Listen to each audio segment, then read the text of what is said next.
lagi, seneng banget bareng aku Ayu Rahmawati pastinya cuma di Items informasi ke teman-teman milenial hanya di Mata Milenial Indonesia TV, matanya Indonesia.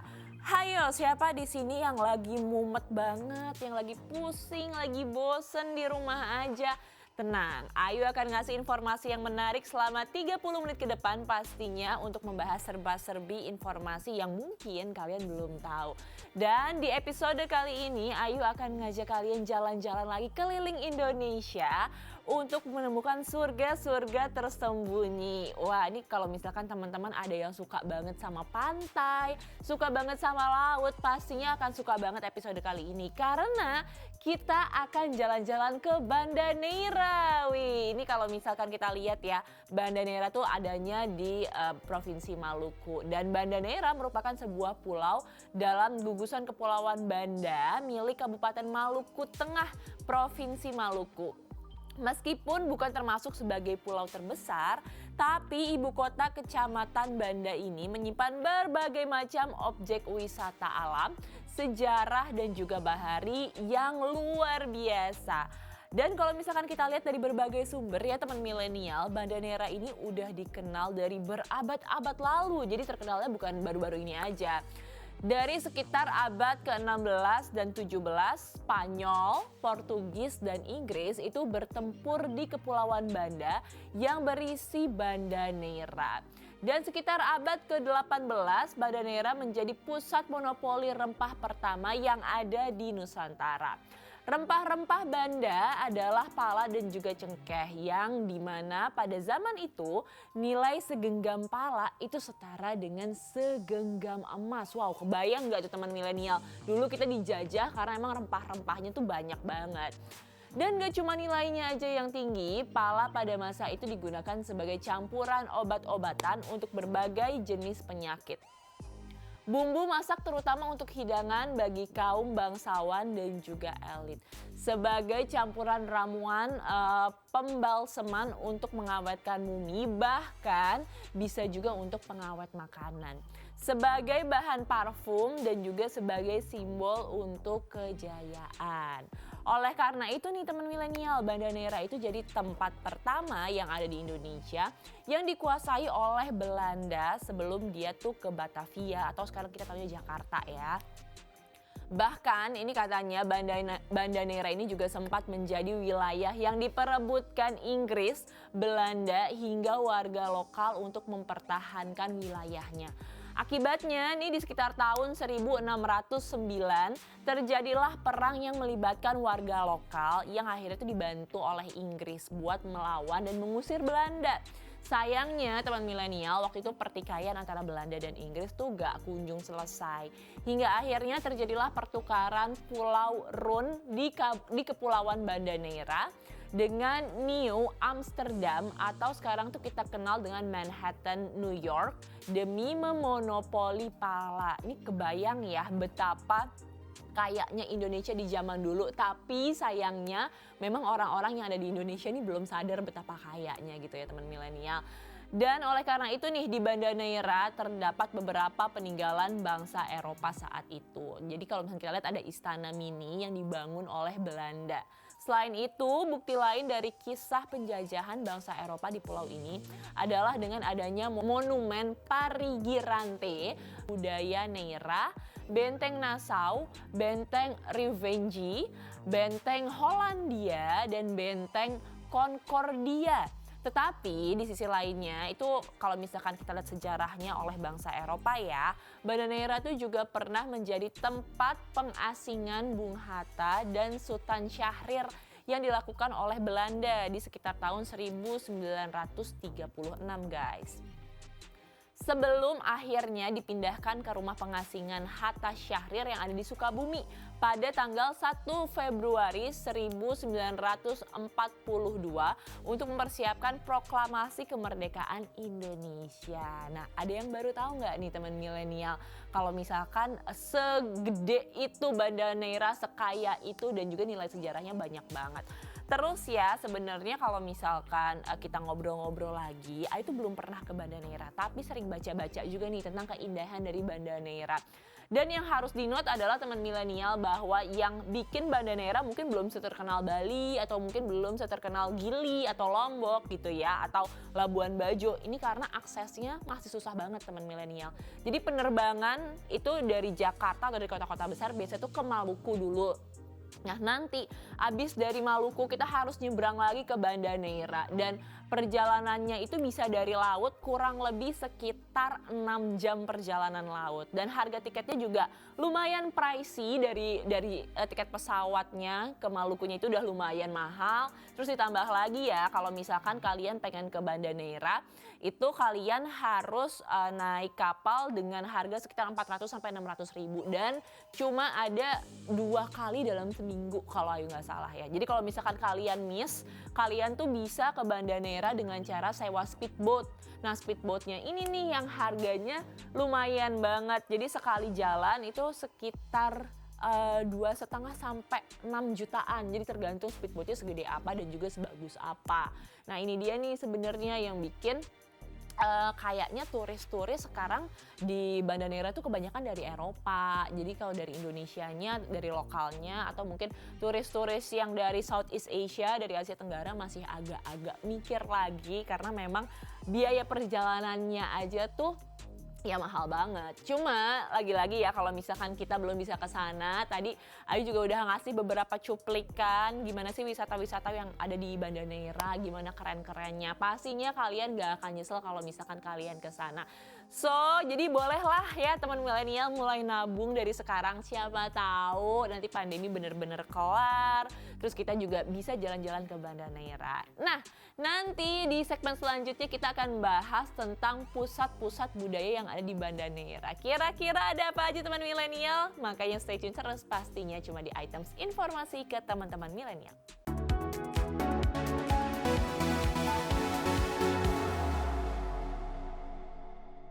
Hai teman milenial, kita balik lagi di segmen kedua masih membahas tentang Banda Neira. Pastinya bareng aku Ayu di Items Informasi ke teman-teman milenial hanya di Mata Milenial Indonesia TV, matanya Indonesia.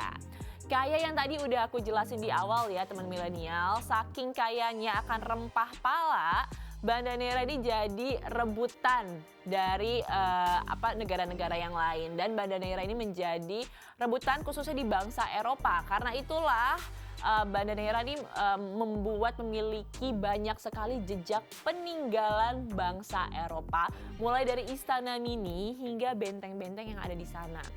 Dan di segmen kali ini aku akan bahas semuanya nih mengenai pusat-pusat budaya di Banda Neira yang telah ditetapkan secara nasional. Kira-kira ada apa aja nih? Yang pertama ada Benteng Belgisa.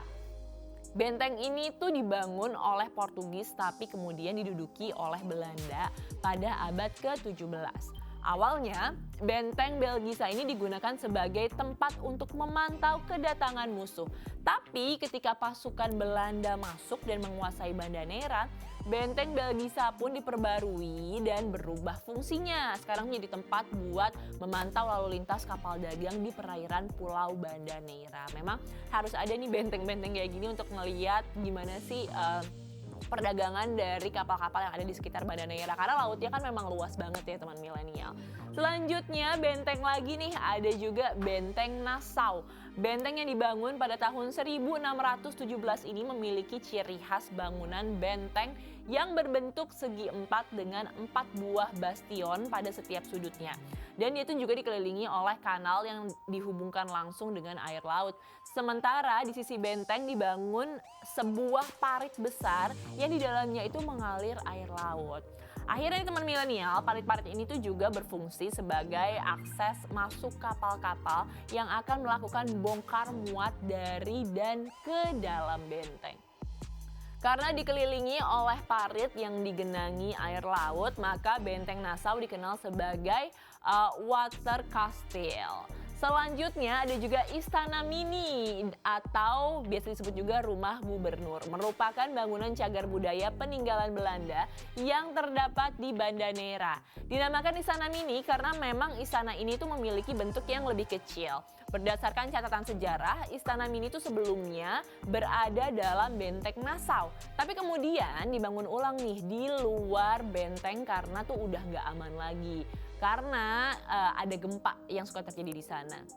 Dari berbagai sumber yang Ayu kumpulin teman milenial, kabarnya Istana Mini ini dibangun sekitar tahun 1611 oleh controller VOC yang pertama dan digunakan Gubernur Jenderal Jan Pieter Schön Gwan. Nih namanya di sini ya kalau misalkan agak susah pronounce-nya pakai bahasa Belanda.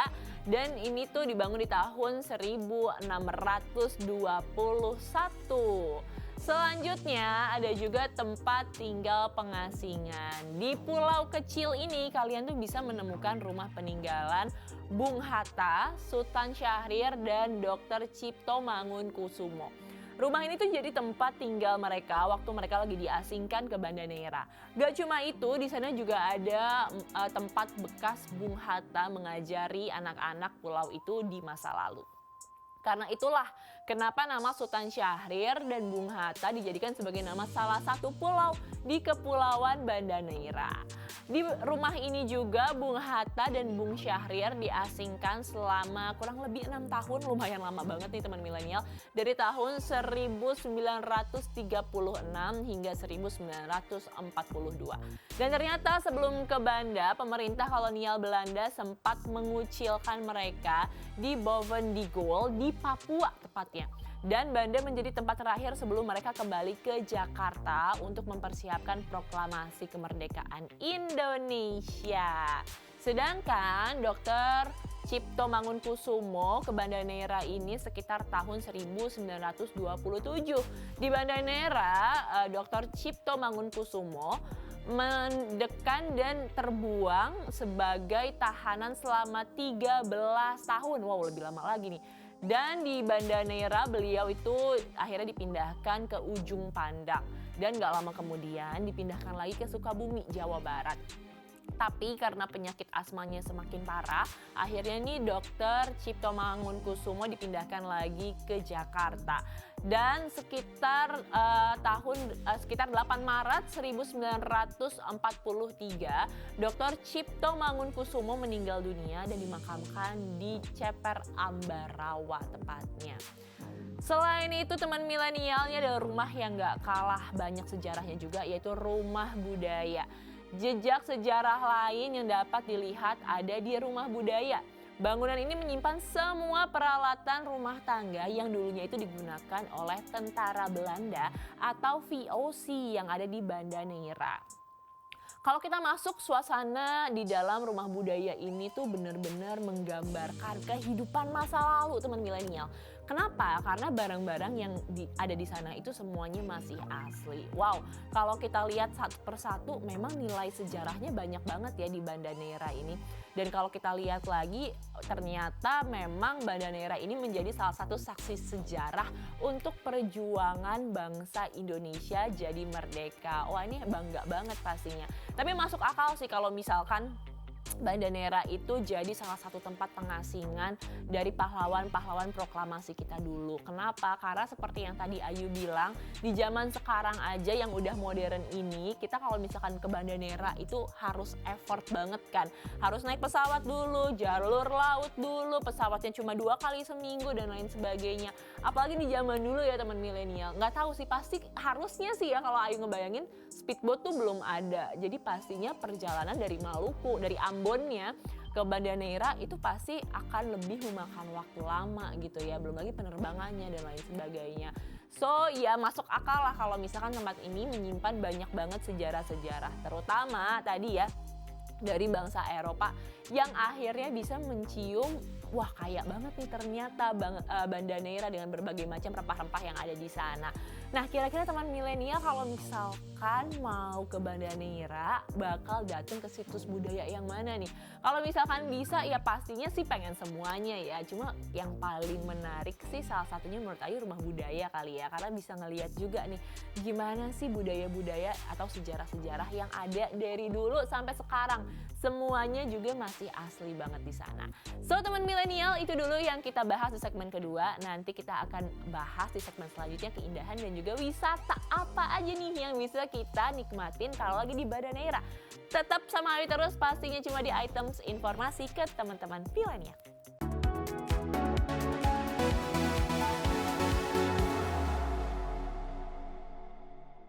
Hai teman milenial, balik lagi bareng aku Ayu, masih membahas tentang Banda Neira, pastinya cuma di Mata Milenial Indonesia TV, matanya Indonesia. Apalagi kalau bukan di program kesayangan kita, pastinya Items Informasi ke teman-teman milenial. Gimana? Udah mulai ngiler dengan cuplikan-cuplikan Banda Neira? Jangan sedih kalau misalkan belum, karena di segmen kali ini Ayu akan kembali ngasih tahu ada apa aja sih wisata-wisata keren yang ada di Banda Neira.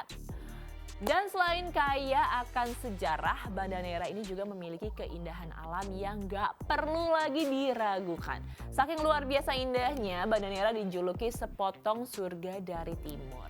Sebagai surga di timur Indonesia, Banda Neira memiliki pemandangan alam eksotis dan masih terjaga. Gak cuma keindahan laut yang berkilauan mengelilingi setiap sudut Banda Neira, namun juga terumbu karang dan kekayaan bawah lautnya luar biasa banget. Yang membuat Banda Neira ini menjadi tempat snorkeling, diving, dan juga menyelam yang telah diakui secara internasional. Belum lagi ditambah dengan adanya peninggalan situs-situs bersejarah yang tentunya akan membawa kalian semua mengenal lebih dalam keindahan Banda Neira sebagai daerah perebutan bangsa Eropa. Gak cuma di Banda Neira aja teman milenial yang memiliki wisata bawah laut yang luar biasa mempesona, kalian di Banda Neira juga akan melihat berbagai macam pulau yang gak kalah indahnya. Ada pulau apa aja sih contohnya? Yang pertama nih ya, ini juga terkenal banget sebagai nama dari salah satu proklamator Indonesia, yaitu Bung Hatta. Di sini ada yang namanya Pulau Hatta. Letaknya teman milenial ada di ujung timur Kepulauan Banda. Ternyata awalnya Pulau Hatta ini bernama Pulau Rozengain. Nah, namanya itu kemudian diganti ketika proklamator Indonesia Bung Hatta diasingkan ke pulau ini. Keunggulan dari Pulau Hatta memiliki hamparan pasir putih yang terbentang luas dengan ombak yang gak terlalu besar. Selain itu, Pulau Hatta juga memiliki keindahan bawah laut yang luar biasa indahnya, sehingga waktu nyelam tuh kalian bisa melihat berbagai ikan dan terumbu karang yang masih bagus dan juga terjaga. Salah satu spot terbaik di Pulau Hatta ini ada di Kampung Lama. Selain memiliki keindahan bawah lautnya yang masih terjaga, daya tarik Pulau Hatta lainnya adalah taman laut yang indah, pantai yang bersih, hingga adat istiadat yang masih terjaga dengan sangat baik sampai sekarang. Selanjutnya ada juga nih Pulau Pisang. Jadi Pulau Pisang ini juga dikenal dengan Pulau Syahrir. Dan ini juga jadi surganya buat orang-orang yang suka diving. Kalian cuma perlu waktu kurang lebih 30 menit perjalanan dari Pulau Neira dan kalian bisa langsung menikmati keindahan alam di Pulau Pisang. Seperti contohnya kalian tuh bisa ngelihat gerombolan ikan dan juga biota laut yang indah di kedalamannya. Rata-rata 18 hingga 25 meter. Wow, ini sebenarnya terbilang bisa, ya ini cukup dalam lah, medium lah. Jadi kalau misalkan teman-teman yang baru mungkin harus agak menyesuaikan juga karena pasti kupingnya agak sakit tuh kalau misalkan udah puluhan meter nyelamnya. Dan Pulau Syahrir ini juga terkenal karena Pulau Pisang yang sering dikunjungi seorang politik dan Perdana Menteri pertama Indonesia. Selanjutnya ada juga Gunung Api Banda. Gunung dengan nama asli Gunung Ganapus ini memiliki ketinggian sekitar 656 mdpl. Dan kalau misalkan kalian tertarik ke Gunung Ganapus, ini bisa dicapai dalam waktu kurang lebih 3 sampai 4 jam. Lumayan ya teman milenial. Dan tenang aja, saat kalian tiba di puncak Gunung Ganapus, rasa lelah tuh bakal langsung terbayarkan dengan melihat keindahan dari Banda Neira yang kalau kita lihat dari puncak ketinggian dan dikelilingi dengan hamparan hijau yang luas. Bahkan kabarnya teman milenial di sini juga menjadi rumah bagi 23 jenis burung endemik. Menariknya lagi, Gunung Ganapus memiliki spot menyelam yang cantik dan diakui oleh dunia, yaitu Magma Flow. Ada yang udah pernah lihat Magma Flow seperti apa? Kalau belum, nanti kita kasih nih tayangan-tayangannya buat teman milenial.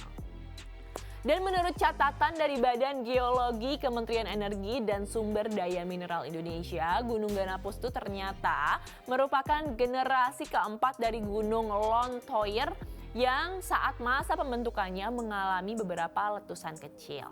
Tapi letusan tersebut berubah menjadi letusan yang dahsyat sampai membentuk kaldera Lontoir.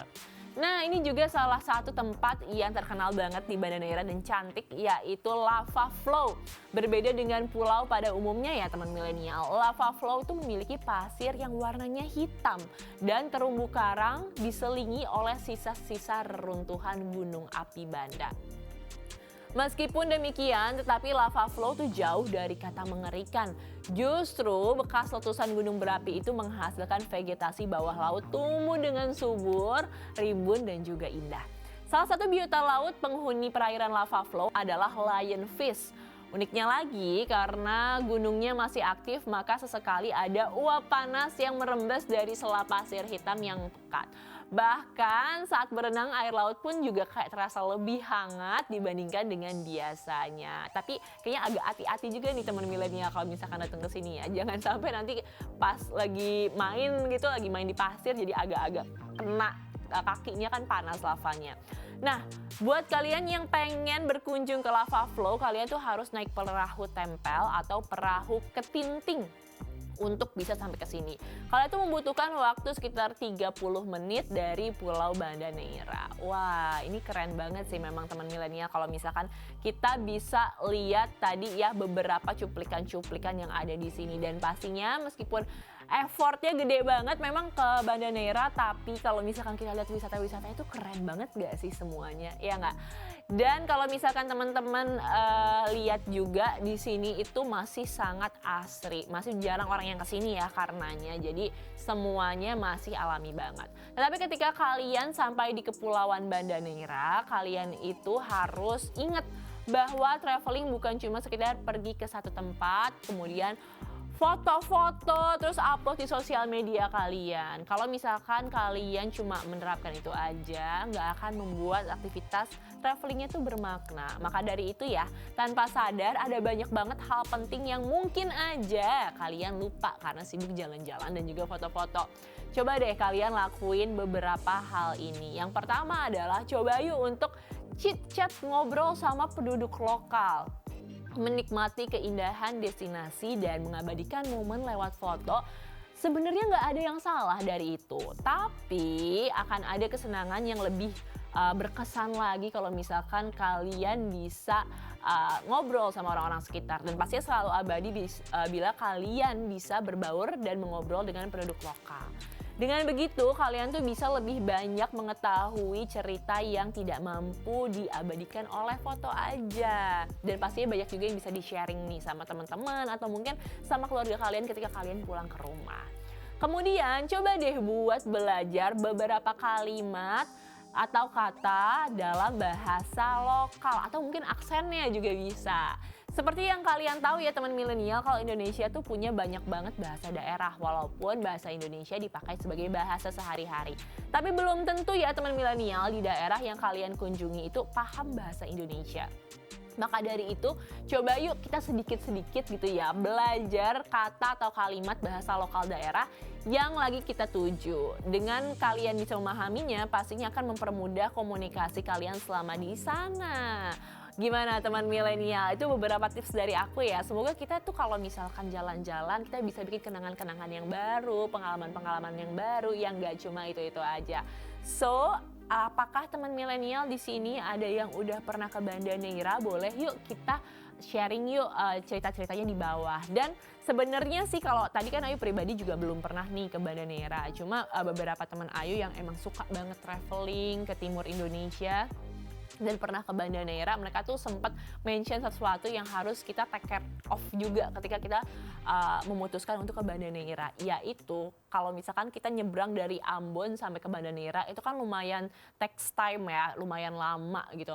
Nah itu katanya ombaknya itu lumayan besar teman milenial. Jadi buat kalian yang agak-agak mabuk laut gitu ya, mungkin boleh dipersiapkan amunisinya supaya kalian nggak muntah-muntah nanti, supaya kalian tetap bisa survive sampai ke tempat tujuan di Banda Neira. Dan kalau misalkan udah sampai sana, pastinya juga bakal jadi pengalaman yang seru banget kalau misalkan kalian bisa nyobain kuliner-kuliner khas dari Banda Neira. Tapi apa aja kira-kira kuliner-kuliner yang enak di Banda Neira? Nah, kalau misalkan yang Ayu bayangin sih ya kayaknya nih nggak akan beda jauh dari Ambon. Jadi nggak jauh-jauh dari ikan, nggak jauh-jauh dari seafood. Nah ini buat para pecinta seafood seperti aku pasti suka banget sama makanan kayak gitu. Karena fresh dan biasanya harganya juga relatif lebih murah daripada yang ada di Jakarta. So teman milenial, udah 30 menit kita ngobrol semuanya dari A sampai Z tentang Banda Neira. Siapa yang udah memutuskan untuk jalan-jalan ke Banda Neira? Wih, semoga bisa segera terwujud ya. Dan sekarang waktunya aku Ayu Rahmawati pamit undur diri. Kita ketemu lagi di Items episode selanjutnya. So pastiin kalian stay tune terus. Pastinya cuma di Mata Milenial Indonesia TV, matanya Indonesia. Sampai jumpa.